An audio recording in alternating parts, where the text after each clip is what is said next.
Hey guys, it is Friday, which means I got 5 of the biggest stories that came out of the last week all ready to go for you.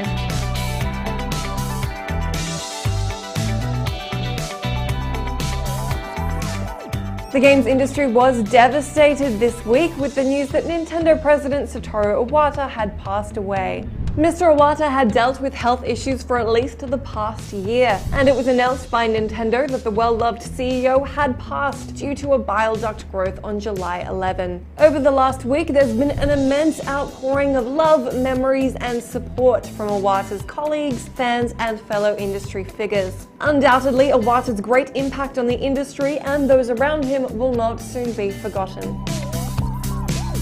Five Nights at Freddy's creator Scott Cawthon certainly isn't a man who likes to keep his fans waiting, announcing that the 4th and final chapter of the game would be arriving in August, only 4 months after the last chapter. The date of August 8 was chosen because it's the 1-year anniversary of the original Five Nights at Freddy's release. And yes, that does mean that Cawthon will have released 4 Five Nights at Freddy's games in 1 year. He has expressed a desire to keep this year's Halloween special, however, by releasing a free update with extra content on that date.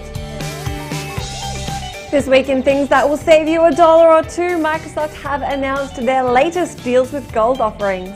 For Xbox One, you can pick up Murdered Soul Suspect for $12 and Tomb Raider Definitive Edition for a very attractive $9.90. Cheap games on Xbox 360 include XCOM Enemy Unknown and Spec Ops: The Line for $10 and $7.50 respectively. Check out the full list of deals on GameSpot, but be quick if you're keen because they'll only last until July 20.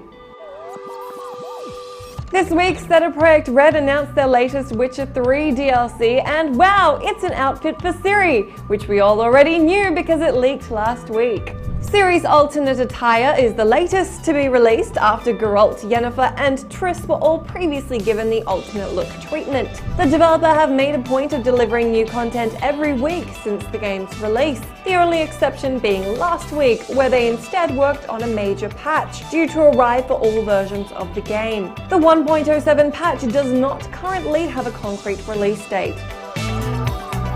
And finally, a couple of shitty things happened to Hideo Kojima this week, including his name and studio being stripped off of Metal Gear Solid 5 The Phantom Pain box art.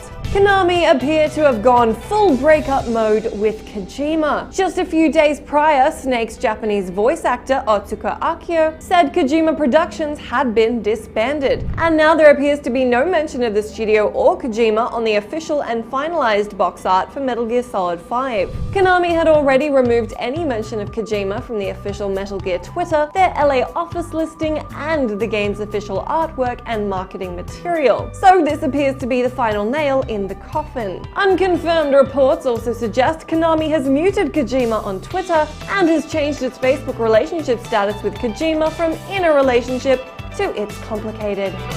Be sure to let me know down in that comment box what you cared about this week and what you think of this Konami Kojima drama. This week on site, I tell you what all the Her Story fuss is about on The Gist. Lucy covers off on Jade Raymond joining EA on In 2 Minutes, and we pay tribute to Satoru Iwata's incredible life and legacy. That is everything I have for you this week. As always, let me know what mattered to you, and be sure to have yourselves a great weekend.